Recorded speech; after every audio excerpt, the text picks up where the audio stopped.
¿Para el 2? 12. Ajá. Para el 12 de noviembre. Pero van a poder entregarlo el 17. Ya, entonces van a tener más días. Ay, qué buena. Chiquillos, ese tema, yo ahí quiero ser súper. Tajante. Si yo les estoy dando días extras, es porque entiendo que ustedes trabajan, la mayoría, entiendo que ustedes tienen vida, familia, todo el tema. Pero que sea de ida y vuelta. Si yo les estoy dando más plazo, ustedes respeten los plazos que yo les estoy dando. Entonces, ese va a ser el plazo. El plazo de entrega va a ser el 17 a 10 de la noche, ¿cierto? Por sistema. Trabajo que llegue después de ese horario, no he recibido. Ya, porque tienen días para resolverlo. Entonces, partimos con la unidad 3. Esta unidad de otra forma se diferencia, conversa con la anterior, pero es otra materia nueva, o sea, una materia que es menos física, es más geométrica. Ya tiene que ver más como con, incluso hasta con Excel. Pues vamos a ver que esta materia es súper llevadera a Excel. Entonces, ¿qué vamos a ver en esta unidad? Lo que significa, lo que representan los centros de gravedad y los momentos de inercia. Por ahora, en esta semana, en estas clases de hoy y mañana, vamos a ver lo que es el centro de gravedad. Es súper importante, ¿ya? Vamos a ver por qué. Tiene una utilidad muy como palpable. Yo lo puedo ver en la realidad, en una obra, en una construcción. Si voy al SODEMA, ustedes se van a empezar a dar cuenta que esto yo lo puedo ver en la realidad. Entonces vamos a partir con la introducción de la unidad, vamos a ver la geometría de base, vamos a ver un par de ejemplos, ¿no es cierto? Y vamos a ver los formularios. Los formularios, chicos, no se asusten, son amplios, pero vamos a trabajar con figuras súper sencillas, súper simples, ¿ya? Por la sencilla razón de que quiero que entiendan en realidad los fundamentos. A mí no me interesa que darle una figura morfa para hacerlo y complicar la vida, ¿no? Vamos a partir con figuras súper sencillas y vamos a trabajar con figuras en general súper sencillas. Entonces el formulario va a ser más amplio de lo que se les va a preguntar, ¿ya? Me interesa más que entiendan lo que estamos haciendo, ese es el objetivo, que entiendan, ¿ya? Que entiendan los resultados que vamos a tener. Como referencia vamos a utilizar el capítulo 9 del Russell y Hilbert, el de estática, ¿ya? El libro de estática que está arriba, se lo compartí en PDF, el capítulo 9, para que me impriman el libro completo. Entonces, ¿qué nos pide el programa? ¿Qué nos pide el programa? ¿Cierto? Para este curso, perdón, para esta unidad tenemos el 30% del promedio, ¿cierto? Lo importante es eso. Primero, ¿qué objetivo tenemos? Identificar el centro de gravedad y centro de un cuerpo, ¿cierto? Con distribución de masa homogénea independiente de su geometría. 2. Identificar el concepto de inercia y momento de inercia. Ahí está la clave. Centro de inercia, ¿no es cierto? Inercia y momento de inercia en obras de construcción y de ingeniería. 3. Calcular el momento de inercia de un cuerpo según su sección. 4. Relacionar el cálculo del momento de inercia con perfiles estructurales que forman parte de una obra de construcción. Entonces, más allá del cálculo, a mí se les va a preguntar en el informe, que me lo preguntaron por ahí, ¿no es cierto? ¿Cómo yo podría disponer, colocar, ¿no es cierto?, un elemento para que trabaje estructuralmente, constructivamente de la mejor forma, ¿ya? Entonces, creo que con cada materia que vamos analizando, le den una vuelta, ¿ya? Esto tiene coherencia, ¿cómo yo lo puedo conectar con la construcción? Eso lo vamos a lograr la próxima semana, ¿ya? La próxima semana, cuando veamos el momento de inercia. Por ahora vamos a quedarnos solamente con el centro de inercia. Entonces la estructura sigue siendo la misma. Si bien en el informe, o sea, en el descriptor nos parece que tenemos como un informe técnico, en realidad va a ser una prueba. Va a ser una prueba con 3, 4, 5 ejercicios y todo a resolver, ¿ya? Es una prueba para la casa. ¿Qué es lo que pasa? Que de otra forma los contenidos son tan agotados que en realidad lo vamos a alcanzar a ver todos en clases y máximo vamos a tener una ayudantía. La materia no es compleja, ¿ya? La próxima unidad, ahí sí vamos a tener más ayudantía, ese es más peludo. Pero esta unidad, ¿no es cierto?, no es tan difícil como la unidad de más. Entonces vamos a tener las clases teóricas, ¿no es cierto?, clases de ejemplos, con ejemplos de aplicación, la clase online, ¿no es cierto?, que es el trabajo individual de cada uno, la ayudantía, ¿no es cierto?, que vamos a tener, no sé cuándo todavía, pero ahí la vamos a definir, y, ¿no es cierto?, la evaluación final, el trabajo grupal. Esto que está en amarillo es importante. Necesito que al lunes de la próxima semana, esto va a quedar publicado en el sistema, estén definidos los grupos. El lunes de la próxima semana necesito que ya cada grupo, quede definido. ¿Cuál es la idea? La idea es que definan quién de su grupo va a ser el vocero o vocera. Esa persona me tiene que mandar el correo, ¿ya? Me tiene que mandar el correo diciéndome nombre, apellido y rol de los integrantes. Nombre, apellido y rol, ¿ya? Chiquillos, les repito, yo parto de la base que estoy trabajando con personas adultas. Si alguien por alguna razón no quiere trabajar o no tiene grupo para trabajar, hágalo solo. ¿Ya? Hágalo solo. Estamos entre personas adultas. Yo no voy a obligar a nadie a trabajar por alguien porque tal vez se lleva mal o no le gusta o trabaja mejor solo. Pero, ¿no es cierto?, esa persona tiene que de una forma quedar bajo su responsabilidad, ¿no es cierto? Decir, ya, o sea, que yo voy a hacer trabajo solo y yo me presento, ¿no es cierto?, como persona individual, ¿ya? Entonces yo no me voy a obligar a nadie.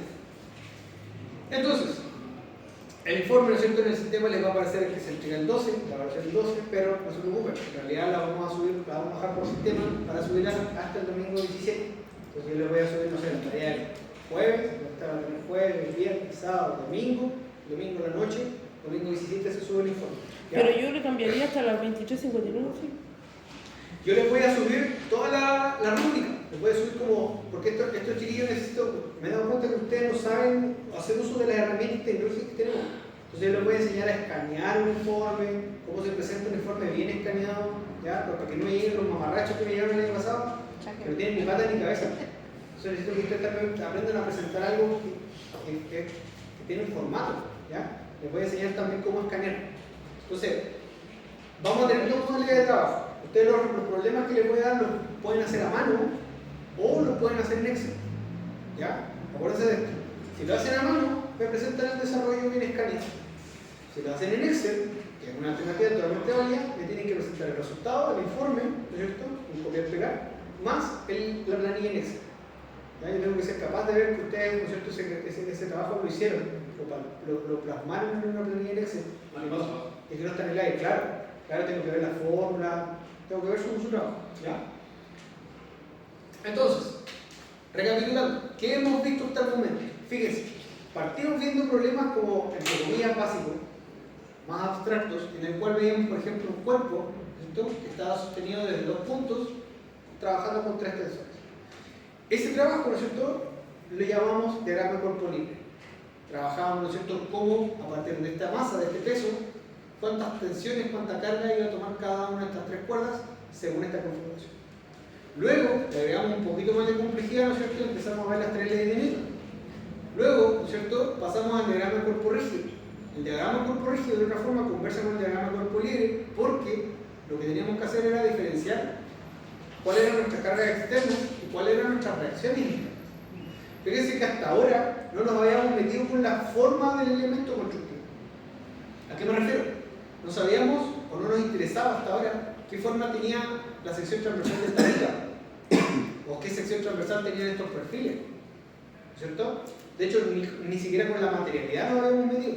Ahora sí, ahora vamos a empezar a trabajar, ¿no es cierto?, con la parte transversal. ¿Qué es lo que quiero que entiendan? Cuando hablamos de una sección transversal es esto. Este es mi perfil, este es mi viga, este es mi elemento. Yo tengo que empezar a imaginarme qué forma tiene, o verlo, ¿cierto?, cuando yo lo estoy viendo ahora sí. Se pasa un plano, por lo tanto lo estoy viendo así, ¿cierto? Esta sería la sección transversal. En este caso sería un perfil, ¿no es cierto?, tubular, circular. ¿Ya? Un corte, exactamente, un corte transversal. Ese es el ejercicio que necesitamos empezar a hacer. Puede ser otro. Entonces, ¿qué es lo que pasa? ¿Qué es lo que pasa, chiquillos? Fíjense. La base de esta unidad, la base de esta teoría, lo que vamos a ver es que ahora, ¿no es cierto?, todas las cargas de otra forma pasan por el centro geométrico de nuestra figura. Nuestra sección transversal, ¿no es cierto?, va a tener un centro geométrico. Ya, todas las cargas que vamos a analizar, vamos a determinar que pasan por ahí. ¿Qué pasó? Cuenta el chiste para que nos reamos todos. No, te voy a contar el chiste.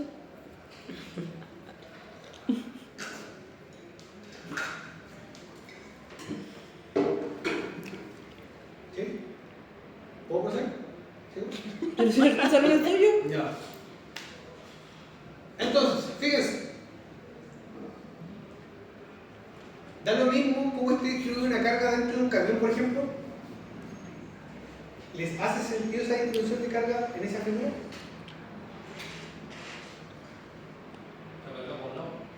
Está cargado por nada, ¿no es cierto? ¿Qué pasa si ahora, ¿no es cierto?, le agregamos un poco de pendiente? Muy probable, si la carga es mucho, ¿no es cierto?, muy pesada, ¿no es cierto?, nuestro camión va a ser mucho más fácil que se nos vuelque. Ya, eso es lo que quiero que entiendan. Esa visión que tuvo el compañero rápida de ver está cargada por un lado, significa, ¿no es cierto?, que internamente el camión quedó con la carga mal distribuida. Perfectamente, ¿no es cierto?, esa caja podría haber ido acá, esa caja podría haber ido acá, podríamos haberla reacomodado de otra forma, ¿no es cierto? Y lo que estamos haciendo es, ¿no es cierto?, estamos jugando con la masa, la distribución de masa de nuestro camión. El camión, de alguna forma, su potencia, su motor no va a cambiar. Lo que estoy haciendo es que estoy redistribuyendo las masas. ¿Qué pasa ahora si nuestro camión es más alto? ¿Es más estable o más inestable? Más inestable, ¿no es cierto? Mientras más alto nuestro camión, ¿no es cierto? Estamos nuevamente, que lo agarramos a tope, ¿no es cierto? Lo que estamos haciendo, estamos levantando el centro de masa, ¿no es cierto?, de nuestro camión, por lo tanto es más inestable.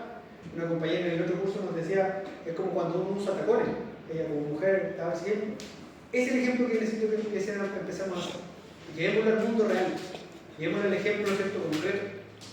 ¿Ya? Vamos a ver ejemplos muy concretos, muy reales, en los que igual podemos decir, ya, el centro de masa en este caso tiene esta distribución, aquí es más estable, aquí es menos estable. Esta materia es súper intuitiva, es muy intuitiva, nosotros lo podemos empezar a como ver sin hacer ni siquiera un cálculo. Y nuestra referencia, ¿no es cierto? Nuestra referencia de otra forma nos van a servir, porque los cálculos matemáticos a los que vamos a llegar no tienen que hacer ruido, no tienen que coincidir, o por lo menos acercarse a lo que nosotros estamos viendo. ¿Ya? Entonces, básicamente, ¿qué es lo que estamos haciendo en esta unidad? Fíjense, cuando uno se sube a una balanza o a una pesa digital, ¿cierto? De otra forma, esa pesa digital, no le interesa si uno tiene un brazo más gordito que el otro, si uno tiene, ¿no es cierto?, una pierna más larga que la otra, la distribución de masa a la pesa no le interesa. Ellos registran, ¿no es cierto?, solamente una sola masa, ¿no es cierto?, de otra forma, ¿por qué? Porque cuando nosotros nos pesamos, nos levantamos, nos paramos en una pesa digital, por aquí pasa nuestro eje principal, el eje del cuerpo humano, ¿no es cierto?, de otra forma, el principal eje de la columna vertebral pasa por el centro de la pesa. Por lo tanto, en realidad lo que está midiendo, ¿no es cierto?, es la concentración de masa que pasa por nuestro eje principal. ¿Ya? Entonces, fíjense, ¿qué es lo que quiero que entiendan? Cuando nosotros estamos trabajando con una figura plana básica, ¿no es cierto?, es fácil encontrar el centro geométrico. Por ejemplo, si estamos trabajando con un rectángulo, el centro de este rectángulo va a ser, desde este punto, ¿no es cierto?, va a ser una unidad de B medios y una altura de H medio. Ahí va a estar nuestro centro geométrico. Luego, en un triángulo rectángulo, supongamos que este es un triángulo rectángulo, lo vimos para el cálculo de las cargas, el centro geométrico va a estar desde este vértice, una altura de B tercios y una altura acá de H tercios. Ahí va a estar nuestro centro geométrico. Vamos a ver que eso es una fórmula, eso está así. Entonces, cuando trabajemos con una figura, con cualquier figura, en realidad lo que vamos a hacer, ¿no es cierto?, lo que vamos a hacer, vamos a trabajar con pequeñas figuras. Vamos a diseccionar nuestro cuerpo, nuestra figura compleja, por decirlo de una forma, y la vamos a separar en figuras más simples. Le vamos a colocar un sistema de coordenadas y con ese sistema vamos a trabajar. ¿Sí? Eso es lo que estamos haciendo en el fondo. Fíjense, ¿qué pasa con un anillo? ¿Dónde está su centro de masa o su centro geométrico? ¿Hay masa en su centro geométrico?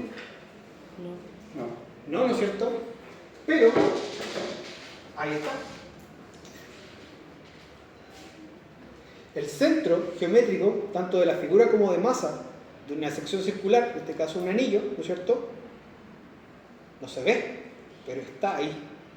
Las ruedas de la bicicleta funcionan con este principio, ¿no es cierto? Le coloco un eje, unos rayos. Ya, exactamente pasa eso. No todas las figuras van a tener en su centro de masa, su centro geométrico va a haber masa. A veces va a haber aire, ¿no es cierto? Como el caso de los anillos. Los perfiles tubulares, vamos a ver el ejemplo más constructivo, los perfiles tubulares también. Y irónicamente, esos son los perfiles más fáciles de trabajar geométricamente, porque sus propiedades son iguales independiente de cómo los miren. Su área no cambia. Vamos a ver que su momento de inercia tampoco cambia, porque es simétrico. ¿Ya? Aquí vamos a empezar a jugar con la simetría de la figura. Luego, los perfiles. Vamos a ver que todos los perfiles de una forma tienen una configuración en la cual el manual, el índice, el libro, ¿no es cierto?, el formulario con el que estamos trabajando, nos dice, mire, por aquí pasa el centro geométrico de la figura, por aquí pasa el centroide. Fíjense, no quiero que nos confundamos. Por ahora estamos trabajando, por esta semana vamos a trabajar con el centroide. Cuando hablemos de centroide, anoten esto, para que no se enreden. Cuando hablemos de centroide, estamos hablando del centro geométrico. Centroide, centro geométrico, centroide. El centro de masa lo vamos a ver la próxima semana. ¿Ya? La próxima semana. Entonces son dos conceptos distintos, no nos confundamos. Entonces, fíjense, ¿por qué es importante entender dónde está el centro geométrico de una figura? ¿Qué pasa con esa valla de contención? ¿Por qué está ubicado ahí el centro de gravedad? Porque la función que está prestando, ¿no es cierto?, es que de una forma, si viene un camión o una maquinaria pesada y le pega un tumón, no se nos vuelque tan fácilmente. Entonces, fíjense, objetivamente, el diseño de esta figura ya nos está diciendo, ¿no es cierto?, que su sección transversal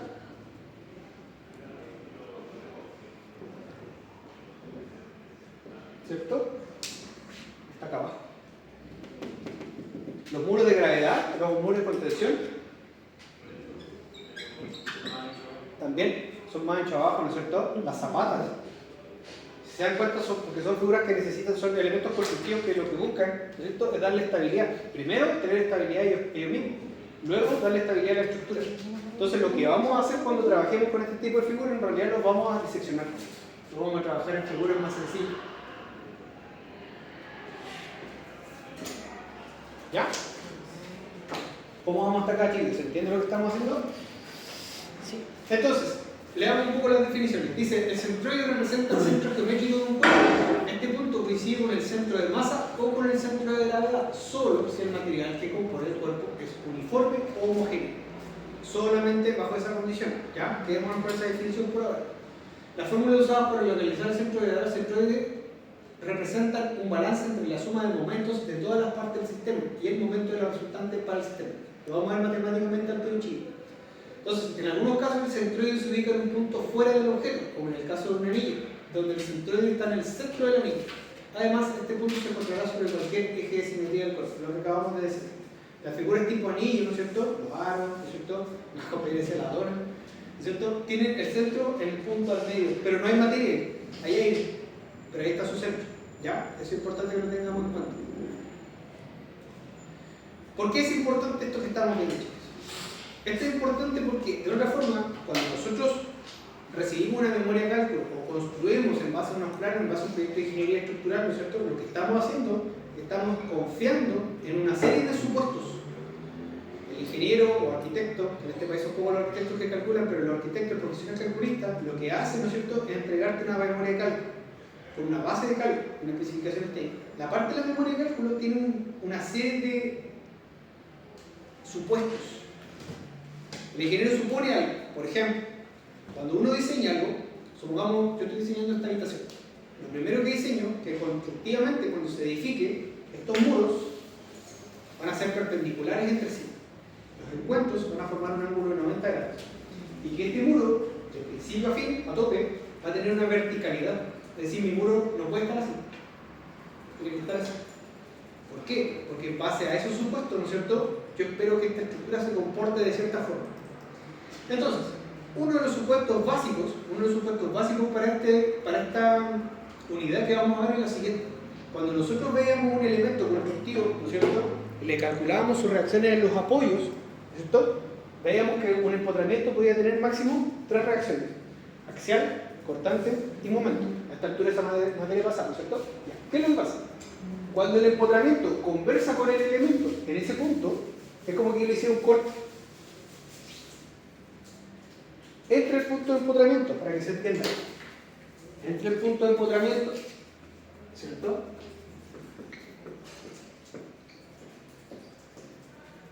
y mi elemento, losa, viga, pilar, lo que sea que tengo acá, ¿no es cierto?, estas 3 reacciones me van a aparecer acá. ¿Qué es lo que pasa? Que cuando yo estoy viendo el problema, ¿no es cierto?, en 2 dimensiones,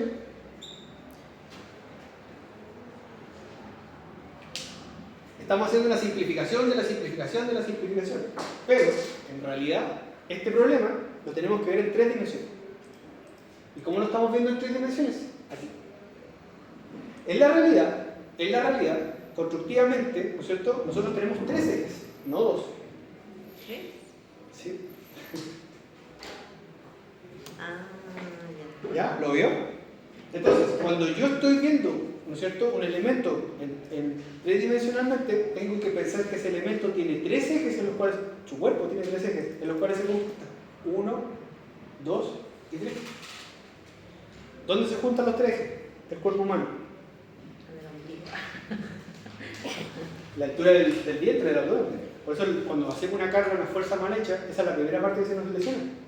La cintura, el lumbago, asiática. Entonces, cuando nosotros estemos interviniendo en una estructura o estemos abordando un proyecto, es importante comprender que ese elemento tiene 3 ejes. Y en esos 3 ejes vamos a tener momento torsor, por el eje que pasa, ¿no es cierto?, longitudinalmente por el elemento. Pues, fíjense, no nos vamos a entrar tanto todavía en ese material. El momento torsor es como, por ejemplo, cuando estoy estrujando una toalla mojada. Imagínense una toalla en la playa, ustedes tienen una toalla muy mojada, la están estrujando. ¿Qué es lo que le pasa? Se le hace un nudito, ¿no es cierto? Esa es la torsión. Ah, claro. Si yo, por ejemplo, tengo un perfil, un pilar circular de hormigón, pongámoslo, y viene un sismo, ¿no es cierto?, tan fuerte que lo que le hace la estructura, ¿no es cierto?, es generar una torsión, como una toalla cuando la estoy estrujando. Ya, eso es torsión. Los otros 2 ejes van a generar momento volcante, momento flexionante. El momento que veíamos en la unidad anterior, ¿se acuerdan? Con la regla de la mano derecha. Ya, ese momento se va a generar en este eje y en ese eje. Y acá vamos a tener carga axial, cortante, cortante. Vamos a tener 2 cortantes, un axial y un momento torso. ¿Ya? Eso es como regla general. Pero, para efectos de este curso, nosotros solamente nos vamos a quedar, ¿cierto?, con las 2 dimensiones. ¿No se va a ver entonces esa unidad en el...? No, pero en la realidad sí vamos a tener que tenerlo en cuenta. ¿Ya? Entonces, ¿qué es lo que quiero que se quede con este ejercicio? ¿Cuál es el ejercicio que ustedes tienen que hacer para la posterioridad? El día de mañana, cuando ustedes tengan un trabajo, un instituto, una pega, y tengan que hacer una ampliación, siempre, chiquillos, esto es lo que les quiero transmitir, siempre quédense con la visión de cómo está trabajando este elemento que voy a intervenir con el todo. Eso es lo importante de estar. ¿Ya? Entonces, esta viga, este muro, este dintel, esta cadena, esta fundación, ¿cómo está conversando con respecto a la totalidad de la estructura? ¿Hay traspaso de carga? ¿Cuál es el eje principal? Por ejemplo, en un muro, rápidamente podemos ver que el principal eje, ¿no es cierto?, es el longitudinal. En una columna, ¿no es cierto?, en un perfil, en un pilar, perdón, ¿no es cierto?, su principal eje es longitudinal, el vertical. Ese ejercicio necesito que empecemos a hacer, porque al final de esta unidad vamos a hilar todos los conceptos. Y lo vamos a juntar todo, ¿no es cierto?, en un análisis. Entonces ustedes tienen que empezar a saber qué le pasa a esta estructura si yo la miro de ella. Si coloco este pilar de esta otra forma, si coloco esta viga recostada, ¿está trabajando bien? ¿Estamos aprovechando sus propiedades? ¿Ya? Ese es el ejercicio que necesito que hagan, porque esta materia puede parecer muy matemática, muy como en el aire, muy abstracta, pero en realidad tiene muchos aplicables, incluso de intuitivo. Vamos a ver aquí un ejemplo. Entonces, vamos, ¿no es cierto?, al formulario. El formulario, chicos, no se asusten. El formulario viene más cargado, más nutrido de lo que en realidad vamos a ver. Vamos a trabajar con figuras muy simples, muy sencillas, ¿ya? Lo que quiero que entiendan de esto es cómo trabajar con el formulario. Fíjense, el formulario tenemos que leerlo de 2 formas. Primero vamos a trabajar con 2 tipos de figuras. Vamos a trabajar con las figuras planas y con las figuras tipo alambre. Por ahora quedémonos con esa definición. Figuras planas son figuras que tienen área, con las cuales yo podría pasar mi mano y tengo un área, ¿ya? Es palpable. Tiene una superficie, llamémosle placas. Fíjense, ¿cuál es la diferencia? ¿Cómo el formulario no hace la diferencia? Porque están pintadas. Están todas las figuras pintadas, están achuradas, ¿sí? Tienen entonces estas pintaditas de azul, esas son nuestras placas. ¿Cómo yo leo este formulario? Fíjense, aquí nos da el nombre de la figura, aquí nos presenta la configuración geométrica de la figura. Donde está la C, está nuestro centroide de la figura. El X rayita, estas letras tienen un nombre bien raro, pero por ahora, ¿no es cierto? El X rayita y Y rayita son las coordenadas de nuestro centroide. Acuérdense que estamos trabajando en 2 dimensiones, por lo tanto, estas van a ser nuestras coordenadas. Siempre que nosotros trabajemos con eso, ¿no es cierto?, estamos calculando las coordenadas de nuestro centroide. Fíjense, vamos con la circunferencia, el círculo. Vamos a tener 2 casos de área circular. Fíjense, vamos a tener el cuarto de círculo y la mitad de la circunferencia. El área circular, perdón, el área circular. La circunferencia vendría siendo solamente esta, sin área. No hay nada, ¿ya? Solamente el contorno. Fíjense, ¿cómo tenemos que leer el formulario? Vamos a tener 2 áreas. Primero, el cuarto de área, corresponden a estas 3 fórmulas, y luego el área semicircular, que corresponden a estas 3 fórmulas. Vamos por el cuarto de área. Fíjense, el cuarto de área nos dice, ¿no es cierto?, que nuestro sistema de referencia parte en el ojo. Ahí está nuestro origen. Ya, esto es importante, Esto es importante. ¿Por qué? Porque los formularios nos están diciendo, mire, con respecto a este punto, usted esa referencia. Es como nuestro norte. Definíamos el norte-sur. Ay, de payaso. Entonces, ahí tenemos nuestro origen, ¿ya? Fíjense, ahí tenemos nuestro origen, ahí tenemos nuestro origen, ahí tenemos nuestro origen, ¿ya? Entonces tenemos que tener un origen siempre. El formulario nos lo está diciendo. Luego, fíjense, para el cuarto de circunferencia nos dice que el centroide va a tener una coordenada X rayita, Y rayita, ¿sí? Desde este punto vamos a tener que caminar, llamémosle, recorrer una cierta distancia. A esa distancia horizontal le vamos a llamar X rayita. ¿Cómo la vamos a calcular? La X rayita es 4 por el radio partido por 3 pi. Ah, o sea que hay que pasar fórmulas, ¿no? No es tan simple, o sea, sí, pero cambia un poquito. Entonces, fíjate, esta distancia es 4R partido por 3 pi. ¿Sí? Esa es la distancia horizontal. Ya, esa le vamos a llamar X rayita. Luego, Y rayita es la misma. ¿Sí? Listo. Pasemos a la área semicircular. Ahí está. Nos dice que en X es 0. ¿Lo ve por qué? Porque la base ¿Cómo? porque la base es Porque el centro geométrico, ¿no es cierto?, de los ejes pasa por la base. Precisamente, exactamente. Es simetría. Si yo me paro en el sector semicircular, ¿no es cierto?, paso justo por el medio del eje. Pero en Y no. Solamente va a tener coordenadas en Y. 4R partido por 3 pi. Ya, ¿qué es lo que quiero que entiendan? Hagamos el siguiente ejercicio. Fíjense. Quiero que me digan qué le pasa ahora o cómo aplicaría el formulario para la siguiente figura.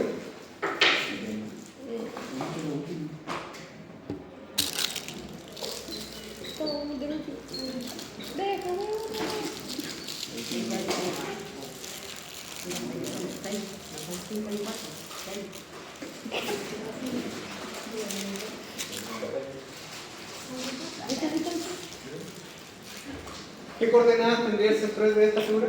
Supongamos que un medio sector semicircular. La permanente. ¿Lo vieron?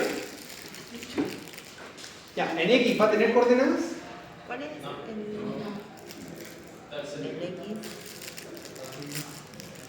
o sea, Ya, démosle vuelta. Partamos de la base. Fíjense, el formulario, de una forma, sigue siendo el mismo. El sistema de coordenadas sigue siendo el mismo. ¿Qué pasó con la figura? Está rotada. Está rotada. No, acá también tiene radio. No, pero o sea que si tiene coordenadas aquí. Si tiene coordenadas X, ¿y si no va a tener? Por lo tanto, el formulario, de otra forma, lo que quiero que entiendan, este formulario que yo les voy a pasar, que van a tener a la mano, de otra forma nos da las figuras básicas. Pero yo voy a tener que aplicarlo de acuerdo a la distribución del problema. Entonces, en este caso, las coordenadas de mi centroide van a estar acá. Estoy colocando un dato X, ¿no es cierto? Y van a tener, como dijo el compañero, ¿no es cierto? Van a tener en X, pero en Y van a tener. Porque ya tiene simétrico para acá y simétrico para allá. ¿Sí? Ya. Entonces las coordenadas en este caso iniciativos serían menos 4R partido por 3pi, coma 7. Ya, entonces eso es lo que quiero que se lleven para la casa. La idea es, de nuevo, jugar con la amplitud espacial. Poder rotar las figuras de acuerdo al problema. El problema no siempre va a venir como el formulario. Voy a tener que... ¿Ya? Profe, no, eso del I no lo entendí. O sea, yo sé que hay un cálculo que tiene que considerarse, pero ¿por qué el I no tiene? Fíjate. Partamos de la base de nuevo del formulario. ¿Por qué aquí en X es 0?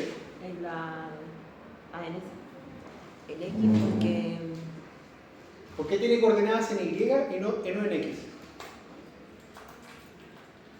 Porque el punto, o sea, el punto de inicio es... Pasa por el eje, ¿no es cierto?, de nuestro sistema de coordenadas. Si yo trato de calcularle una coordenada, olvidemos del Y, la coordenada Y. Si yo le trato de calcular una coordenada en Y, tengo la misma distribución de área hacia la izquierda ¿Qué hace la derecha? Ya.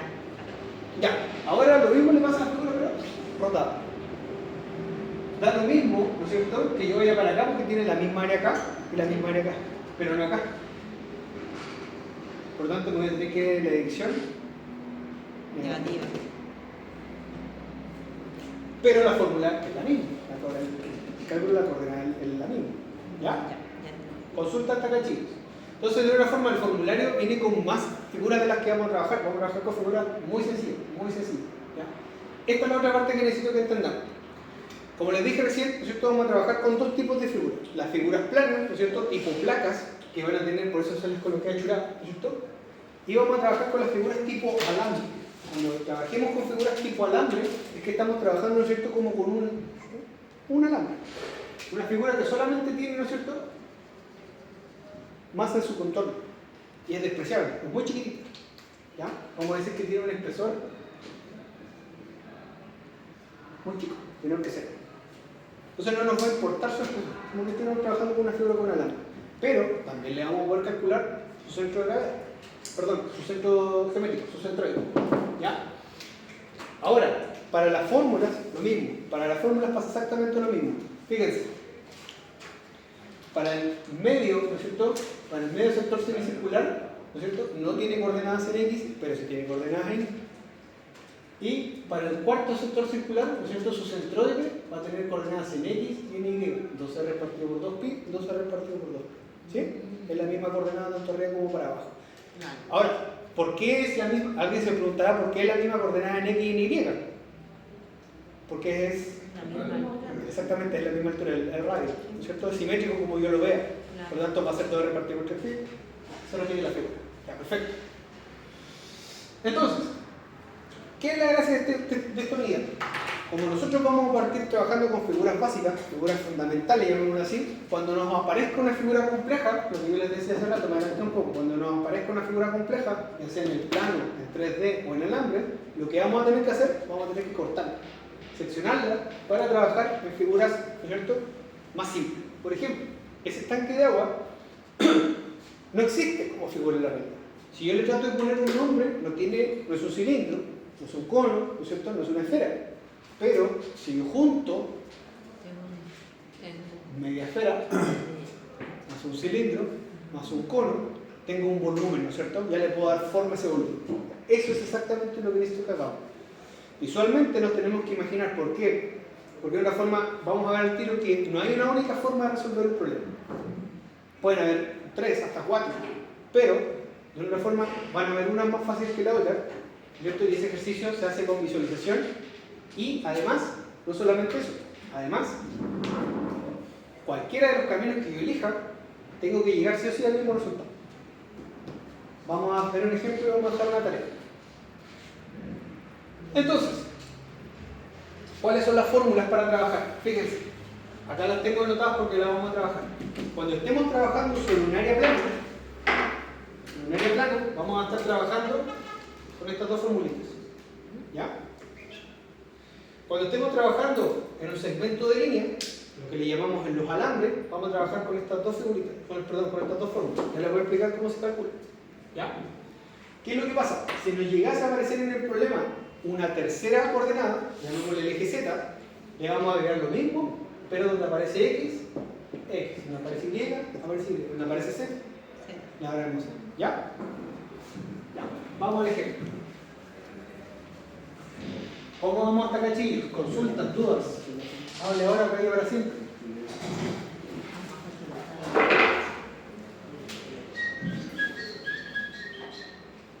Ya, fíjense, esto nos dice el problema. Calcule las coordenadas del centro de la placa que se muestra a continuación. Entonces me entregan esa placa que está ahí arriba, ¿no es cierto? Y nos piden calcular su centro. ¿Dónde está su centro geométrico? Fíjense que nos dicen que es una placa. Además, el problema nos da el monito, dibujo, achurado, nos lo da más pintado, ¿no es cierto? Con respecto al fondo, está un poquito más gris. Ya, antes de hacer ningún cálculo, ¿a quién se le ocurre dónde puede estar el centro geométrico? Intuitivamente, ¿dónde creemos que está el centro geométrico?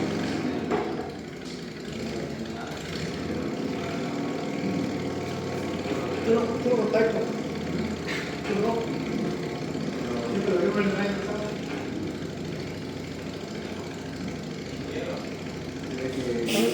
Esa sería una posición.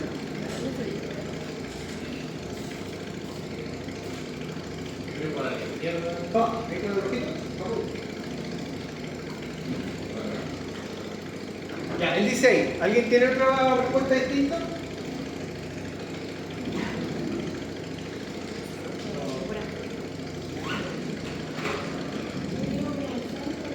Toma, por favor, apunta. El eje Y. Ya, miren, uno de los dos está correcto. ¿Qué es lo que pasa? Intuitivamente, yo me puedo hacer una idea de dónde va a estar el centro geométrico, un punto fijo. Tengo una aproximación. ¿Qué es lo que pasa? Que ahora vamos a ver. Antes de para acá, vamos a ver entonces, ¿cierto? Que las matemáticas nos tienen que acompañar. Cuando nosotros tengamos una idea intuitiva, por acá está el resultado, nuestra matemática que desarrollemos no tiene que estar tan alejada. ¿Ya? Vamos con el desarrollo. Fíjense, primera resolución. El libro ofrece el siguiente desarrollo. El libro nos ofrece lo siguiente. Nos dice, vamos a desarrollar dos figuras grandes. Primero, vamos a colocarle a este triángulo un numerito. Lo identifica como figura número 1. Luego, vamos a identificar a este cuadrado con una figura número 2. Pero fíjense, nuestra figura original aquí tiene un sacado. Por lo tanto, lo que vamos a hacer, vamos a generar una tercera figura. Ese rectangulito de ahí arriba, de 2 por 1. ¿Y qué es lo que vamos a hacer? Cuando llegue el momento de hacer los cálculos, estos cálculos de acá, vamos a hacer 1 más 2 menos 3. Sumamos la figura 1 y 2 y le restamos la figura 3. Ya, quiero detenerme aquí un poquito. ¿A qué se le ocurre otra forma de desmembrar esta figura? Colocarle la parte 3 y la otra parte del triángulo. El triángulo allá y el rectángulo acá. Y ahí haría el rectángulo completo. Colocarle la otra parte del triángulo arriba y la parte del cuadrado que le falta, añadírsela. Y de ahí le hace el descuento el rectángulo completo. Sumo el triángulo, el rectángulo de 2 pies por 3 pies y el cuadrado chiquito de 1 por 1. Ya, ahí hay otro cambio. Ese sí lo entendí. Ya, sí, por ahí. Fíjense, lo que quiero que se lleven para la casa es lo siguiente. ¿Cómo? No entendí. El triángulo que está a la derecha. Sí, uno. El rectángulo de 2 por 3 y el... Él dice lo siguiente, acá tengo un rectángulo de 2 por 3. Ya, claro, sí. A ese le llamó 2. Sí. Y en vez de generar esta resta, él le sumó este cachito de 1 por 1. Entonces sería 1 más 2 más 3. ¿Sí, no es cierto? Fíjense, otra forma de resolverlo. Sí. ¿Qué pasa si yo ahora extiendo esta línea para acá? Y me queda un rectángulo de 3 por 1. Por uno, sí. Ya, todas esas formas de resolverlo están válidas. Pero por todos los caminos tenemos que llegar al mismo resultado. Eso es lo que quiero que entiendan. Entonces no hay un único camino, no hay una sola forma de resolver esto. Entonces mientras yo pueda dividir nuestra figura compleja en figuras más sencillas, ningún problema. Pero todos tenemos que llegar al mismo resultado. Ya, vamos a seguir la resolución por ahora del libro. Entonces volvemos a la base. El libro nos dice, tome la figura 1, súmele la 2 y réstele la 3. Acuérdense de eso, esa es la base. Ya, vamos a colocarla, ¿no es cierto?, con los datos. Tome la 1, el triángulo 1, súmele el rectángulo de la figura número 2 y reste el rectángulo de la figura número 3. Figura 1 más figura 2 menos figura 3.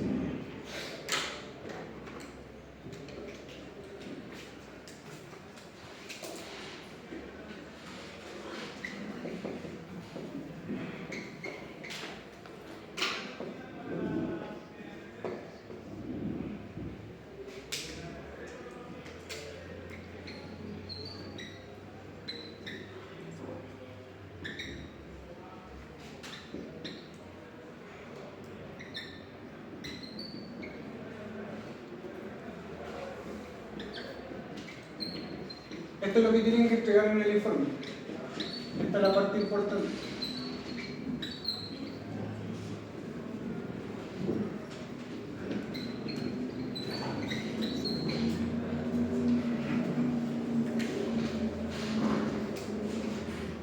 Este cuadro de cálculo se puede hacer en Excel. Muy fácil de hacer en Excel. Acostumbres a hacerlo a mano, entiéndanlo una vez y luego lo otro lo pueden hacer en Excel. Ya, vamos a ir construyendo la figura, ¿no es cierto? Para entender dónde vienen esos resultados. Fíjense. Partimos. ¿Cómo construyo esta tabla de cálculo? Esta tabla de cálculo, vamos a seguir este ejemplo. En este caso, por eso es importante lo que les decía, en este caso sumamos la figura 1 más la figura 2, que voy a colocar ciclo, y la restamos los resultados que nos dan, ¿sí? Por sustracción. Acuérdense que no es la única forma de resolverlo. Luego, independiente de eso, ¿no es cierto? Independiente de eso, empezamos a calcular, ¿no es cierto?, nuestras áreas. ¿Qué es lo que pasa? Fíjense, como nosotros lo que estamos haciendo es un balance de áreas, la primera figura nos va a dar un área positiva. ¿Qué tenemos? Un triángulo rectángulo. ¿Cuál es el área del triángulo rectángulo? Cateto 1 por cateto 2 partido por 2. ¿Sí? En este caso sería 3 por 3 partido por 2. 3 por 3 partido por 2. 3 por 3, 9. Y 1 por 2, 4,5. Segunda figura. Nuestra segunda figura, ¿no es cierto?, de acuerdo al desarrollo del libro, dice que tenemos un rectángulo un cuadrado de 3 por 3. 3 de base, 3 de altura. ¿Sí? El área de un cuadrado es 3 por 3. 3 por 3 nos da 9 pies al cuadrado. Luego, la tercera figura. La tercera figura es nuestro rectángulo que lo vamos a sustraer, lo vamos a quitar del todo. Por lo tanto, esa área en realidad tiene un signo negativo. Y nuestra área, ¿no es cierto?, en este caso, es un rectángulo que tiene por dimensiones 2 y 1. 2 por 1 me da menos 2 pi al cuadrado. ¿Ya? Importante, ¿no es cierto?, que no nos olvidemos del 5. Menos. Luego, la siguiente, ¿no es cierto?, fíjense, la siguiente coordenada, lo que nos está diciendo es la distancia desde el origen hasta el centroide de nuestra figura. Fíjense, nuestra primera figura es el triangulito. Su centroide está justo ahí, ¿no es cierto? Un tercio para arriba y un tercio para acá. ¿Cuál es la distancia que tengo que recorrer desde ahí? Horizontalmente para llegar hasta ese punto, esa intersección. La base partida por 3. ¿Qué es lo que quiero que entiendan? Fíjense, este problema se pudo haber resuelto si es que yo hubiese colocado también el origen ahí. Y no hubiese habido ningún problema. También iba a tener que llegar al mismo resultado. Entonces, dependiendo de dónde yo coloque, ¿no es cierto?, mi centro de origen, de referencia, me va a cambiar el resultado. Pero el resultado final no puede cambiar. ¿Por qué? Porque el centro geométrico siempre va a estar ahí, no va a cambiar. Entonces, nuestro sistema de referencia no cambia el resultado. En este caso, el libro ya nos dio un sistema de referencia. El libro nos dijo, mire, usted parta aquí. Donde se juntan los dos ejes, ahí está su eje. Por lo tanto, ese es nuestro punto de referencia. Este es nuestro pivote. Ya, vamos con la figura 1. ¿Cuál es la distancia? Esta es la pregunta que tengo que hacer. ¿Cuál es la distancia que tengo que recorrer en sentido horizontal para llegar, ¿no es cierto?, a la intersección del centroide? Un pi. ¿Cierto? Un pi. Luego, ¿cuál es la distancia que tengo que recorrer desde el origen para llegar a la intersección del centroide hacia arriba? Un pi. ¿No es cierto? Mi altura partida por 3. Los coloco. 1, 1. ¿Y qué es lo que pasa? Que ahora, ¿no es cierto?, ya con estas 3 columnas, lo que tengo que hacer para seguir es la multiplicación. X por el área, Y por el área. La coordenada de X por el área y la coordenada de Y por el área. Entonces, lo que hago es multiplicar. Multiplico. Vamos por la multiplicación. 4,5 por 1, 4,5. 4,5 por 1, 4,5. Así se va armando la tabla. 2 ¿No? Vamos a ver la segunda figura. La segunda figura todavía, ¿no es cierto?, tiene signo positivo. Vamos armándola de nuevo, ¿no es cierto? La área, ya tenemos calculada el área. 9, ¿no es cierto?, pi al cuadrado. Luego, me pregunto, ¿qué distancia tengo que recorrer para llegar desde el origen hasta el centroide? Como nuestro cuadrado, ¿no es cierto?, es de 3, justo está en el punto medio. 3 partido por 2 me da 1,5. Pero fíjense, tengo que recorrer una distancia hacia la izquierda, por lo tanto es menos. Voy a colocar algo negativo.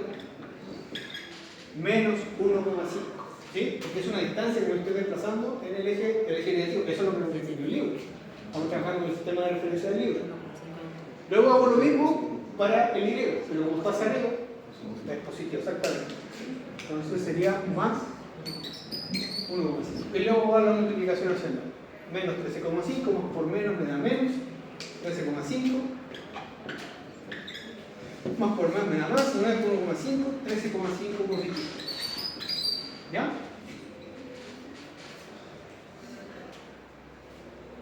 Listo, tengo construida, ¿no es cierto?, mi segunda figurita.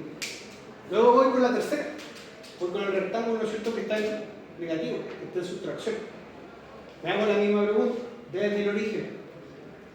¿Cuál es la distancia que tengo que recorrer para llegar, ¿no es cierto?, al centroide? Fíjense, si mi rectángulo tiene una distancia, una base, perdón, de un pie partido por 2, me da 0,5, más 2, 2,5.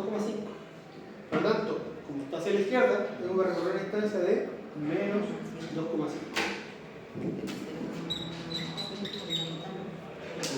Luego, hacia arriba, ¿no es cierto?, me voy con el signo positivo, porque está hacia arriba, ¿no es cierto? Fíjense, como ya recorrí acá un pie, esa altura, hasta acá, tengo que llegar, ¿no es cierto?, 2 pies partido por 2. 2 partido por 2 me da 1. Más 1 me da 2 positivos. ¿Sí? Por lo tanto, tengo una distancia de 2 pies positivos hacia arriba. Nuevamente, ya con esas 3 columnas, puedo hacer la multiplicación hacia el lado, pero respetando el signo, la regla de los signos. Área por la coordenada y, que en este caso me da menos por menos, más.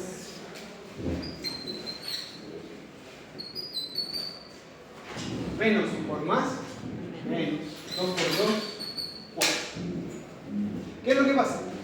Llegado a este punto ya tengo todos los datos parciales que necesito para calcular. Ahora, ¿no es cierto?, me voy a mi fórmula. Como definimos, ¿no es cierto?, que estamos trabajando con una placa, ¿no es cierto?, con un área, voy a aplicar, ¿no es cierto?, esta fórmula.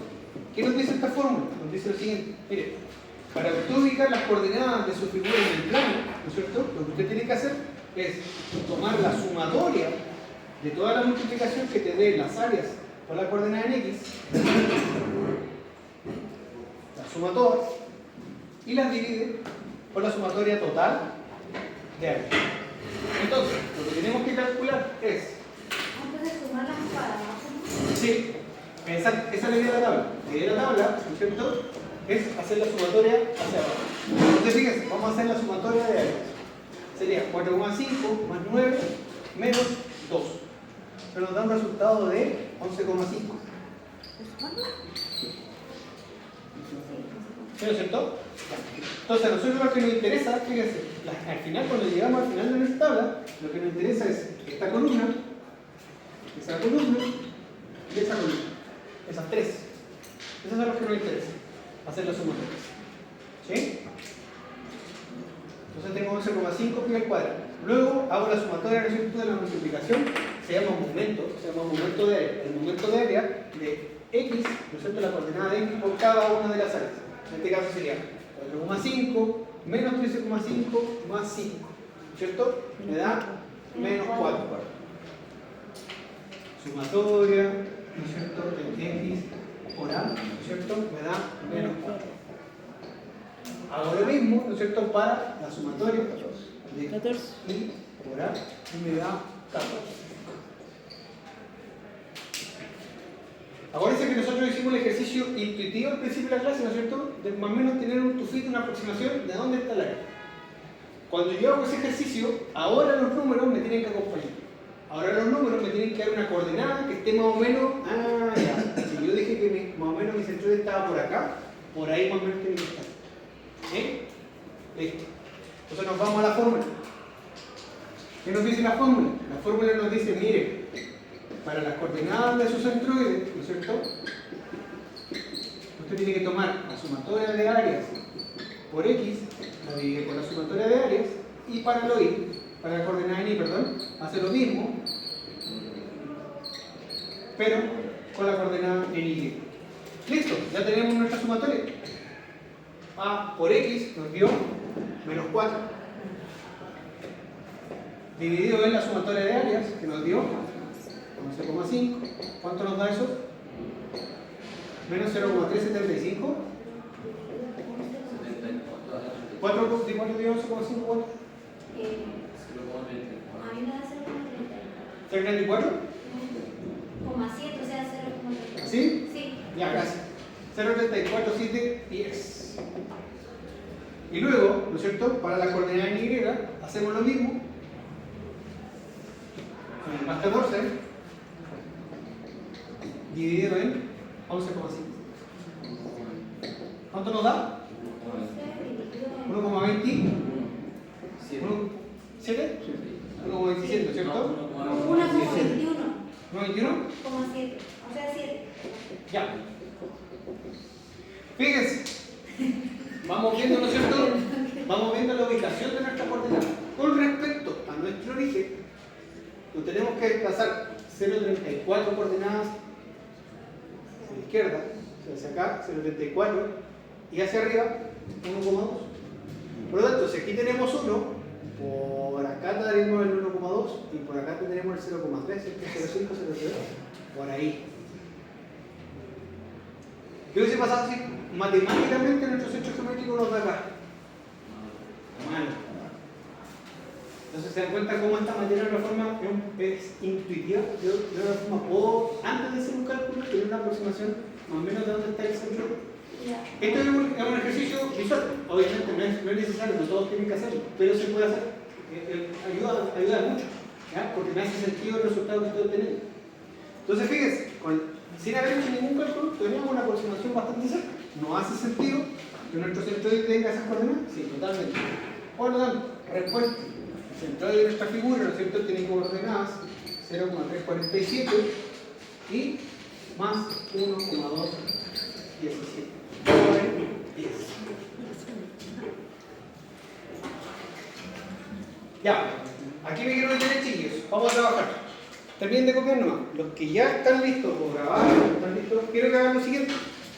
Quiero que hagan este mismo problema, pero ahora, ¿no es cierto?, elijan como punto de origen otro punto. Les voy a ayudar. Elijan ese punto como punto de origen. Y cada uno utilice otra forma de separar las áreas. ¿Ya? No use esta separación. Yo les voy a dejar la tabla. Pero quiero que cada uno haga, ojalá una distinta. Ojalá distinta. ¿Por qué? Porque independiente de la separación, independiente del origen, todos tenemos que llegar a que el centro está ahí. ¿Ya? Ya, chiquillos, vamos a trabajar.